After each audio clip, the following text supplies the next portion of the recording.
Aí a gente parte pra produção. Sim, você não está sonhando. Snowgrave Animated Making Off Parte 2. Eu não vou tentar dar nenhuma desculpa não. Só aqui tá o vídeo. É isso aí, não morreu a série. Vai ter parte 3, vai acabar esse negócio.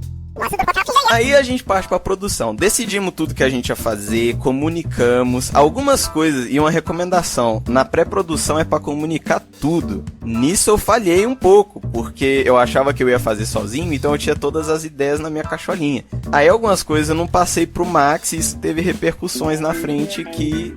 Então se você tá fazendo alguma coisa, não só você, comunica tudo, sabe? Assim, todas as coisas, até tipo, como que vocês vão respirar enquanto vocês animam, tá ligado? Você tem que comunicar tudo. Aí a gente parte pra famigerada produção, tudo está planejado, cada um sabe o que vai fazer. E aí a gente vai animar. E aí entra na parte que nós carinhosamente apelidamos de animação dor, porque é um resumo. Será que tem esse nome, hein? A gente tinha um tempo de mais ou menos 2 a 3 semanas pra fazer, né? Eu tive que abrir mão de outros projetos, que eu mexo com um monte de coisa que eu não consigo firmar em uma coisa só, eu odeio isso. Então eu abri mão daquelas coisas, eu foquei só nisso. E eu já trabalho meio período, só que eu tava de férias da faculdade, que é outra engolidora de tempo. Então eu fui aproveitar as férias. Amigo desenhista, artisticamente. Sim, sou eu, artisticamente. O pão da minha mãe, já volto, tá? Tudo bem. Tô indo. É sério, sério. Falou. Eu tô abrindo na esquina. Falou. Ok, eu vou dar um gole no meu café, então. Boneco Jota, fale algo bonito para as pessoas. Oi. Vocês estão gostando dessa parte do vídeo? O que vocês... Olha. Gente, assistam no Pogodi, é bem legal.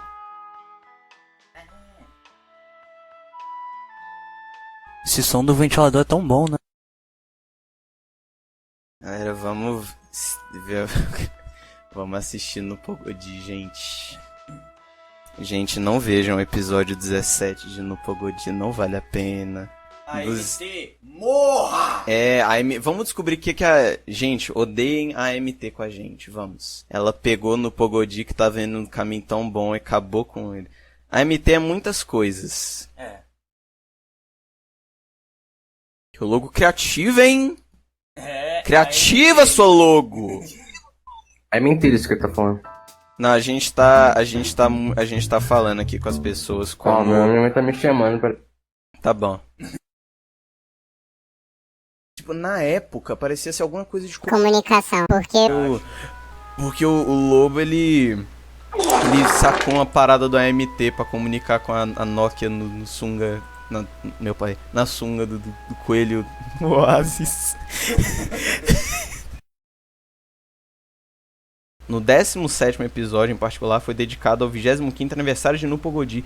Como que foi dedicado, mano? É o pior! Então, que raiva.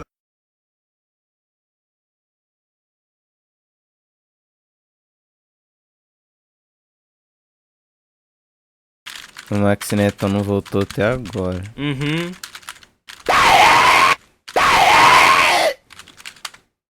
Nossa!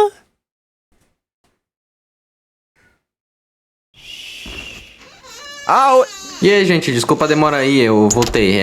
Voltei, acabei de voltar. O que aconteceu com você? Ninguém mandou. Eu já trabalho meio período, só que eu tava de férias da faculdade. Então eu estava usando as férias da faculdade para descansar, sofrendo, animando curta, me privando, assim, das minhas necessidades básicas, né?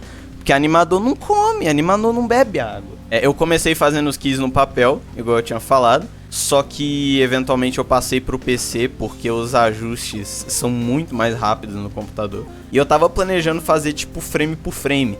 Só que quando o Max começou a passar as cenas dele, eu vi que ele tava fazendo com um estilo mais, assim, tipo, símbolo do Flash. E aí eu adotei, assim, porque, tipo, tinha um resultado final bacana, era econômico, muito mais rápido, e eu guardei o frame por frame só pra cenas, assim, bem importantes, movimento de cabelo, movimento de roupa, né? Eu pensava que tá falando de rola. Que? A gente chegou nessa convenção de que a gente ia fazer os in-betweens com, no máximo, 3 desenhos pra in-between. Tipo tipo assim, um desenho novo e o desenho do começo e o desenho do final modificados, assim, tipo, um pouquinho modificado. A gente decidiu fazer os movimentos de cabelo, assim, tentando focar em 3 ou 4 frames diferentes, que iam ficar cíclicos, né? E eu não sei o Max, mas eu penso muito nesse negócio de tipo um S.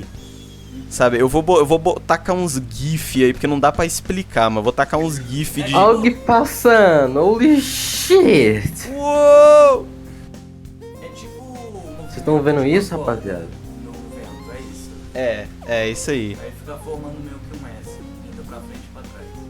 Observem o GIF do Pinterest, galera. É isso aí. Aí, por recomendação do Tonico Pantorra, né, que acho que poucas pessoas conhecem, ele é muito pequenininho, muito pequenininho.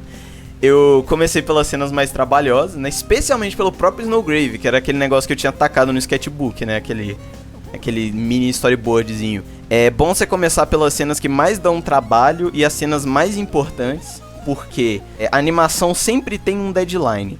E você sempre vai chegar apertado no deadline, em cima da hora. Nunca tem como chegar tranquilo no deadline. Então, você vai ter que rushar umas cenas, as últimas cenas, você vai ter que dar uma rushada. Então, guarda pra rushar as cenas menos importantes. Começa com as cenas mais importantes pra você ter um pouco mais de tempo de trabalhar nelas.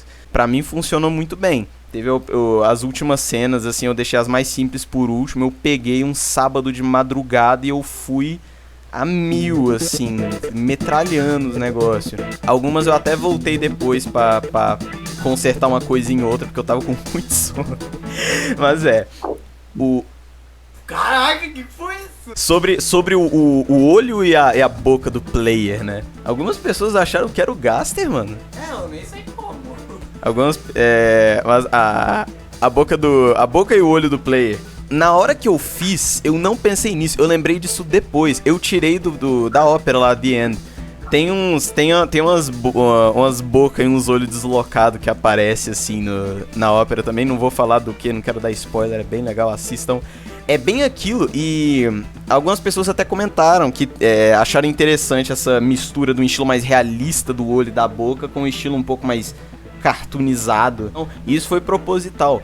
O Scott McCloud, ele tinha falado no livro dele, né, Desvendando os Quadrinhos, ele fala dessa questão do quão mais simples um rosto é, mais fácil é de você se identificar, é por isso que a gente gosta muito de desenho animado, essas coisas, só que tem uma questão interessante a levar em conta. Se eu colocasse o rosto inteiro do player num estilo cartoon, não ia ter o efeito de assustador, porque no desenho, com mais detalhes você coloca, mais grotesco fica, assim, é uma tendência, né. Só que se eu colocasse um rosto inteiro, anatômico, grotesco, não ia ter tanto efeito também, porque quando você vê o quão mais detalhado é um rosto, mais específico ele é. Você tá vendo a cena inteira, você tá vendo o rosto inteiro, é um rosto específico. Pode ser um rosto assustador, pode ser um rosto bizarro, distorcido, só que eu acho que não tem o mesmo efeito de só mostrar parte do rosto e a parte isolada num fundo que supostamente seria o rosto, só que você nunca vê o rosto, e aí fica nessa tensão de tipo, caraca, como que é esse rosto? Mas tipo, tem um rosto. É o famoso medo do desconhecido, é o motivo que o Five Nights at Freddy's 1 é o mais assustador. Você não sabe nada que tá acontecendo. Aí depois eu lembrei, caraca, tem isso naquela ópera, é mesmo. Então, Magsneton, você tem algo a falar sobre a vossa produção? Life hacks, curiosidades, sofrimento.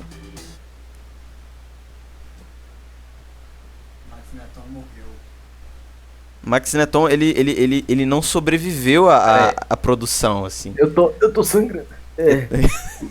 Mano, não vira animado, velho. Se você quer procurar um emprego que envolva desenhar, procura, sei lá, emprego de storyboard, porque você vai desenhar um negócio rápido, não precisa ficar detalhando. Mas como eu e o Vitor já tá nesse caminho, então não tem como voltar atrás. Tem alguma coisa que você acha que Não seja dá pra pensar curioso? que tem gente tentando arrumar minha casa. O quê? Não dá pra pensar ter gente tentando arrombar minha casa. Pega tudo isso que o Vitor falou agora, bota em loop no podcast e fica escutando, tá ligado? Ok. Vai, porra, pei. Tá ligado?